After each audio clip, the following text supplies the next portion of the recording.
Assalamualaikum warahmatullahi wabarakatuh. Baik, pada pertemuan hari ini kita akan praktek lab tentang ada 3 ya, terapi oksigen, kemudian batu efektif, dan nafas dalam. Yang pertama adalah tentang terapi oksigen dulu. Terapi pemaksaan oksigen tujuannya adalah untuk mengatasi gangguan dalam pernapasan.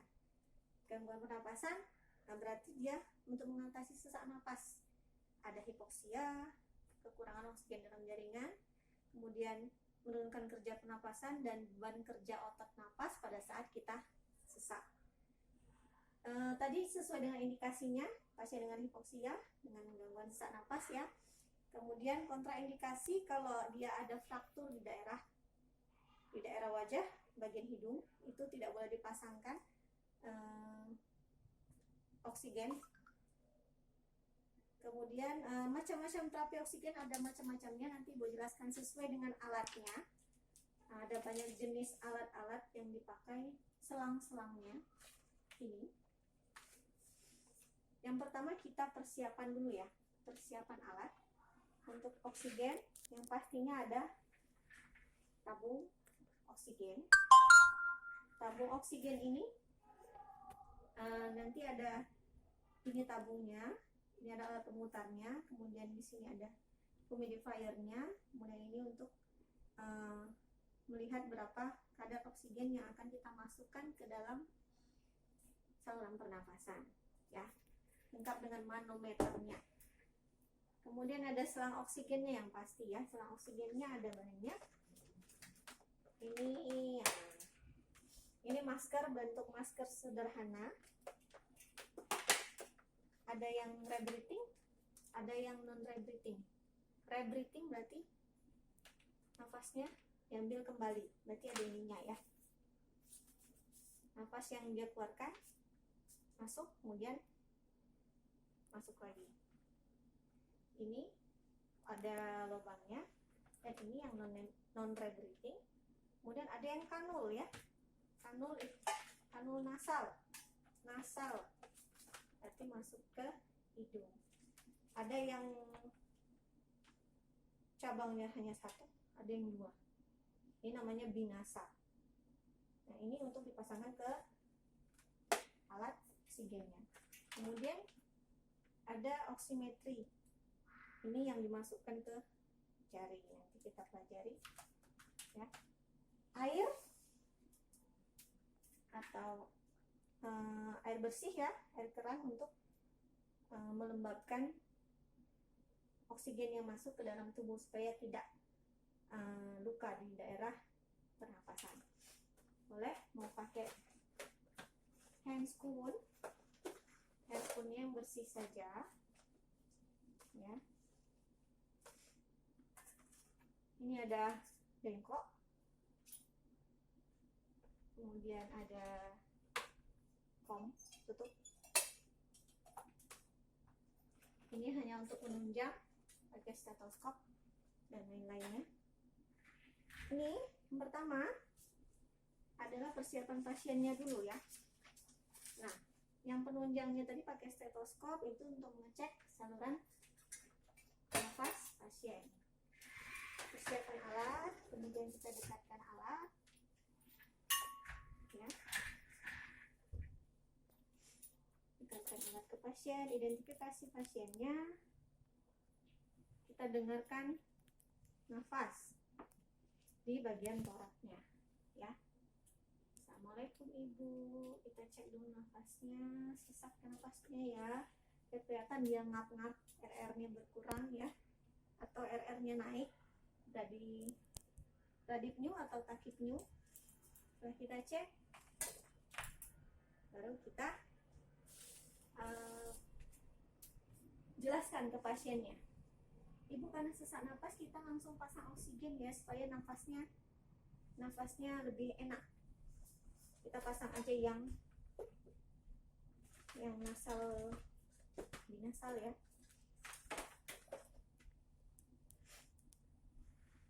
Ini pertama dicek dulu ada isinya atau tidak, diputar ya, dibuka. Kemudian ini airnya dipastikan sudah berisi atau belum. Pengecekan tadi, jangan lupa atur pasiennya dulu ya. Atur pasiennya, dia sudah posisi dengan nyaman. Ataukah dia mau duduk, mau setengah duduk. Kemudian kalau dia sangat sesak napas, lebih bagusnya kita cek dengan ini ya, saturasi oksigen untuk mengecek kadar oksigen di dalam darah. Ini ada tangannya, prakteknya ke ibu aja ya. Jadi ini boleh dimasukkan ke jempol atau jari telunjuk, dijepitkan saja, nanti dihidupkan. Nih, nanti di sini tertera berapa persen kadar oksigen dalam darah kita. Normalnya 90 sampai 100%. Kalau kurang dari 90 itu sudah waspada ya. Oke, pastikan sudah semua ini sudah ada airnya. Kalau belum ada, diisi sampai dengan batas air untuk humidifiernya. Baru tadi udah dipastiin semua ya, selang-selangnya udah benar semua. Kita hubungkan selangnya ke humidifier. Tinggal masukin aja ya ke sini. Ini baru, ini udah pasti ini terbuka, kita buka ininya ya. Ini nanti bola-bola di sini akan tampak, dan ini ada gelembungnya. Bola-bola di sini ada ukuran manometernya, berapa liter oksigen yang akan kita masukkan ke dalam saluran napas pasiennya. Kalau untuk dengan binasal ini atau nasal, itu hanya untuk 2-4 liter ya. Tidak boleh lebih. Jangan sampai 10 liter. Karena dia juga tidak akan masuk. Dan tekanannya terlalu tinggi, akan menyebabkan luka. Jadi ini 2-4. Boleh diatur dulu dengan ibunya, ditanyain dulu nanti pas sudah masuk. Kita atur kedua dulu ya. 2. Ini dimasukkan ke ini ya, ini di depan, ini masukkan ke hidung karena hidungnya bolongnya 1 ya. Ini diatur, ini bisa ditarik ya sampai senyaman mungkin. Ini masuk ya, harusnya masuk. Oke. Jadi diatur apakah nyaman dengan 2 liter. Kalau dia masih sesak, dinaikkan lagi sampai 4 liter. Kalau sudah nyaman, oke. Kalau 3 liter udah nyaman, udah stop di 3 liter. Oke. Kalau dipastikan ini masuk, berarti nanti ada udaranya keluar ya dari sini selangnya ini. Dites ke telapak tangan. Dan dimasukkan, terasa atau tidak ibu, untuk memastikan berapa liter yang kita gunakan untuk pasiennya. Boleh nanti ditambahin pakai plester, boleh juga kalau dia sudah yakin tidak akan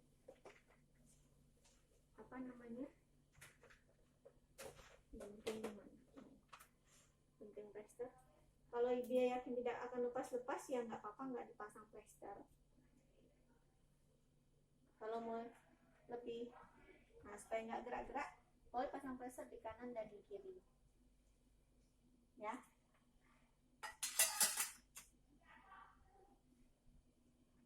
Atau ada pakai bantalan elastis di belakangnya supaya dia tidak geser-geser atau tidak mengenai kulit, jadi tidak luka. Nah, setelah selesai, udah. Ini udah terpasang, posisi pasien udah benar, kita terminasi. Gimana ibu, sudah enakan? Dia jawab sudah. Kalau sudah, ya udah kita rapiin alatnya. Sama halnya dengan pemasangan dengan sungkup, caranya sama, cuman beda bentuknya saja dan berapa liter yang digunakan untuk pasiennya. Kalau yang bagian binasa ini cukup untuk 2-4 1 sampai 6 liter. Kalau yang ini sungkup atau masker ya, masker ini dia kekurangan oksigennya lebih banyak, jadi dia butuh masuk oksigen dengan lebih banyak. Kalau yang untuk sungkup rebreathing itu 8 sampai 12 liter. 8 sampai 12 liter ini ada di sini. Jadi kalau kita cek saturasi tadi, misalnya dia 90%, berarti hanya kurang 10%.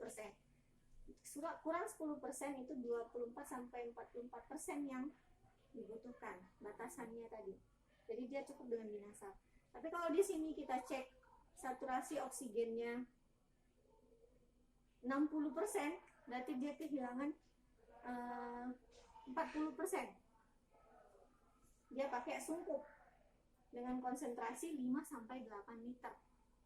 Itu sudah dijelaskan ya di SOP-nya. Jadi disesuaikan dia pakai sungkup atau pakai binasa sesuai dengan saturasi oksigen yang kita cek tadi. Kalau kadarnya berkurangnya lebih atau kurang lagi dari ternyata saturasinya itu 20%, butuh bagging. Itu untuk gawat nafas. Bukan sungkup lagi, bukan seperti ini lagi. Tapi ada yang dimasukkan ke mulut untuk dipompa. Ya, jadi pemasangan oksigen itu sesuai dengan kadar oksigen yang kita cek dengan alat oximetri. Baik, sudah tadi? Sudah selesai kita rapikan alatnya. Itu jangan dirapikan, tetap dipasang ya sampai pasiennya tidak sesak lagi. Rapikan alatnya, kita kembali ke ruangan, kemudian didokumentasi. Dokumentasi berapa liter yang kita gunakan, respon pasiennya seperti apa, nama perawatnya siapa, nama pasiennya siapa, itu dicatat di buku dokumentasi asuhan keperawatan. Setiap tindakan yang dilakukan harus didokumentasikan. Oke, cukup untuk terapi oksigen. Kita lanjut ke napas dalam dan batu efektif. Lanjut. Napas dalam dan batu efektif itu satu kesatuan ya. Jadi kalau nafas dalam, batu efektif itu rangkaiannya ada nafas dalamnya. Jadi bagaimana cara kita menarik nafas dalam, kemudian batu efektif. Batu efektif itu metode batuk dengan yang benar. Bisa dapat maskernya. Batuk dengan benar berarti harus mengeluarkan dahaknya. Jadi kalau ada pasien yang indikasi dahak yang tidak bisa dikeluarkan, kemudian dia berdahak tapi tidak bisa, ya kesulitan mengeluarkan dahaknya, berarti dia nanti akan kita bantu dengan latihan batu efektif. Batu efektif ini supaya membuka jalan nafas, kemudian sekret yang ada di dalam saluran nafas itu bisa keluar. Indikasinya ya orang dengan yang ada penumpukan sekret, asma, kemudian PPOK, emfisema. Ada kontraindikasinya, batu efektif tidak boleh dengan orang yang dengan ada perdarahan di dalam saluran nafas. Ya, seperti pneumotorak, kemudian hematotorak, kemudian ada cairan infusi pleura ya. Itu tidak boleh dilakukan batu efektif. Pasiennya pertama sama ya. Identifikasi pasiennya, jaga privasi pasiennya. Kemudian kita siapkan alatnya sebenarnya nggak ada ya, cuman disiapkan saja kom atau bengkok untuk mengeluarkan dahaknya. Bolehlah dengan tisu atau handuk. Ini handuk perlak. Ini supaya alas nanti dipakai supaya tidak terkena pasiennya dahak yang dikeluarkan. Nanti tahap orientasi sama. Pertama tahap orientasi, jelaskan pada pasien tadi sudah, Ibu, Assalamualaikum, saya perawat Lara. Nanti di sini kita akan melakukan teknik batu efektif sekaligus nanti dengan nafas dalamnya, supaya dahak yang ada di dalam nafas ibu bisa keluar supaya lega. Jadi ngomongnya dahak ya, jangan sekret. Udah, kemudian nanti baru kita latih pasiennya. Caranya kita atur dulu pasiennya. Pertama tetap cuci tangan, kemudian nanti atur posisi pasiennya. Dia mau duduk atau setengah duduk. Nanti baru minta pasiennya untuk menarik nafas dalam. Ini kita pasang dulu ya. Minta pasiennya untuk menarik nafas dalam, baru nanti dilakukan dengan batu efektif. Nafas dalam, berarti menarik nafas, ditahan 3-5 detik,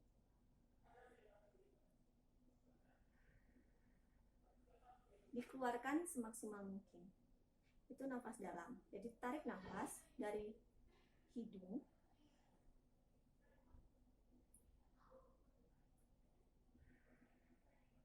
keluar dari mulut. Ditahannya 3-5 detik. Kalau kelamaan nanti mati ya. Oke, sudah ditahan, baru nanti itu sudah 1 kali, 2 kali pada saat nafas dalam. Pertama nafas dalam seperti ini.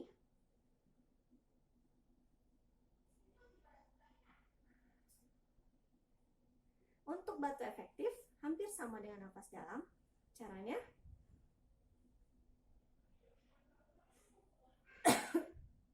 bukan mengeluarkan nafas, tapi membatukkan secara maksimal. Pada saat setelah ditahan itu mengeluarkan batuk secara maksimal. Pada saat batuk ini didekatkan ke pasiennya. Jadi tarik nafas dan ditahan sampai 3-5 detik. Ditahan itu bukan dikeluarkan. Kalau nafas dalam dikeluarkan melalui mulut, tapi kalau untuk batu efektif dikeluarkan dengan cara membatukkan untuk mengeluarkan dahaknya. Batukan ini didekatkan ke pasien pakai kom atau pakai bengkok untuk menampung sekretnya. Ini diulangi 3 kali. Kalau keluar berarti selesai. Kalau tidak keluar berarti disuruh istirahat dulu dengan minum air hangat atau bisa dinebu. Kemudian kita lakukan lagi batu efektif. Boleh dilakukan secara berulang-ulang tapi dengan jeda waktu. Cukup itu Ibu rasa untuk nafas dalam dan batu efektif. Bedanya tadi jelas. Kalau nafas dalam itu kita keluarkan nafasnya setelah ditahan seperti tadi, ditahan dan dikeluarkan lewat mulut. Tapi kalau batu efektif, tarik nafas dari hidung. Itu dia boleh pakai tisu atau dia kita dekatkan. Dahaknya keluar ke dalam kom. Ya. Setelah selesai, kalau dahaknya udah keluar, ya kita simpan. Ini kita bereskan lagi. Bereskan alat. Kemudian kita berpamitan sambil mengevaluasi. Bagaimana Ibu keluar dahaknya? Enakan? Masih sesak sedikit tapi misalnya tidak sesak seperti yang tadi? Baik, kita catat semua nanti. Baik, kita pamitan. Assalamualaikum Ibu. Kalau ada pertanyaan nanti bisa sambil keluarganya untuk bertanya ke perawat. Kita berpamitan. Assalamualaikum warahmatullahi wabarakatuh. Kemudian keluar tetap ke asuhan keperawatan. Dicatat nama pasien, tempat, tanggal kita melakukan tindakan, kemudian apa reaksinya atau apa respon dari pasiennya, kemudian tindakan apa yang akan kita lakukan selanjutnya. Baik, terima kasih. Cukup itu dulu untuk praktek lab kita hari ini dari terapi oksigen, batu efektif, dan nafas dalam. Assalamualaikum warahmatullahi wabarakatuh.